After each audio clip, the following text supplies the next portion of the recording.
guess I'm not going to be too long. Actually, I'm going to be briefer than I thought because of our presentation before this panel.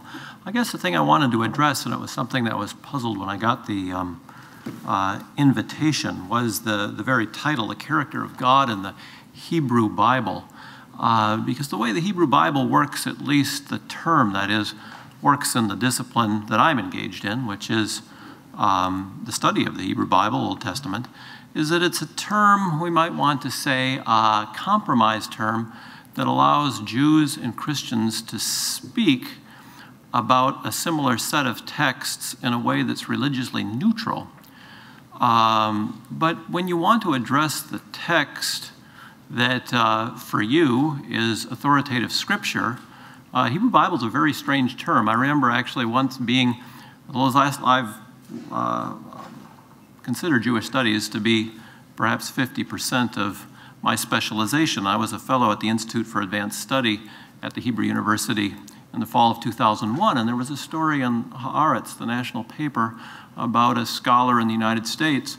Won't mention any details, but he revealed himself to his, the interviewer from Haaretz as a scholar of the Hebrew Bible, and it was rendered exactly that way in Hebrew in Haaretz. And I thought, this guy didn't understand what he's referring to. And everyone who reads Haaretz is not going to know that this guy actually studies the Tanakh. He studies Scripture. But he used this kind of odd term that didn't translate because it doesn't refer to what Jews revere, and it doesn't refer to what Christians revere. So if the conference is about the character of God in light of, and this is what I thought, modern atheistic criticisms of, traditional Christian Jewish belief in that God, then it ought to be the character of God in the Christian Old Testament and the Jewish Bible. That would be very recognizable to me. And I think one of the things that was missing in this conference actually was the character of God in the Jewish Bible. And a number of things, I've already mentioned a couple of things about this, but it is perhaps worth emphasizing. When before I came to Notre Dame, I taught at Harvard, and I was a member in good standing on the Center for Jewish Studies. Much to my consternation and several of my other biblical studies colleagues in that department, but I understood it wasn't clear whether biblical studies, even when done by Jews, was Jewish studies. And that's true at Hebrew University as well. I've been on visiting committees at Yeshiva College and Brandeis, and that's always a huge point of debate.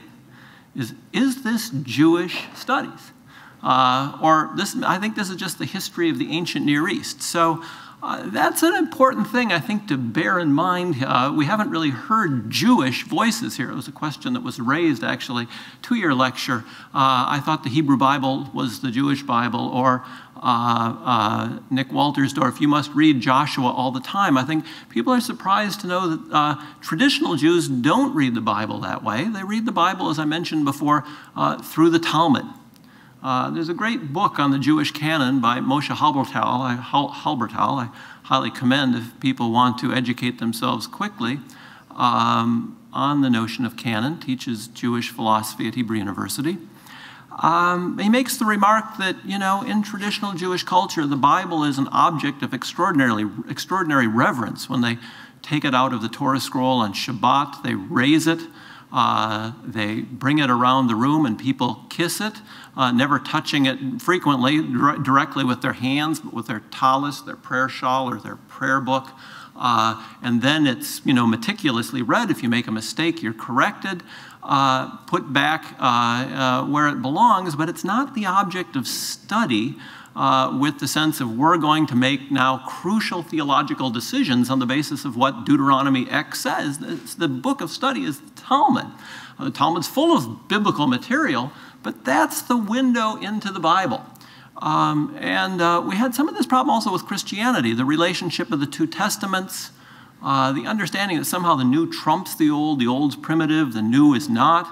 All of these things are, the fathers of the church would not say that. Aquinas wouldn't say that. That's something that comes up in the modern era, and I have to say my kind of hair stood on end every time that became a litany here, or that we would simply study, read these narratives from the Old Testament without, any kind of filter or lens of the fathers of the church, the doctors of the medieval period, or the reformers, or what have you.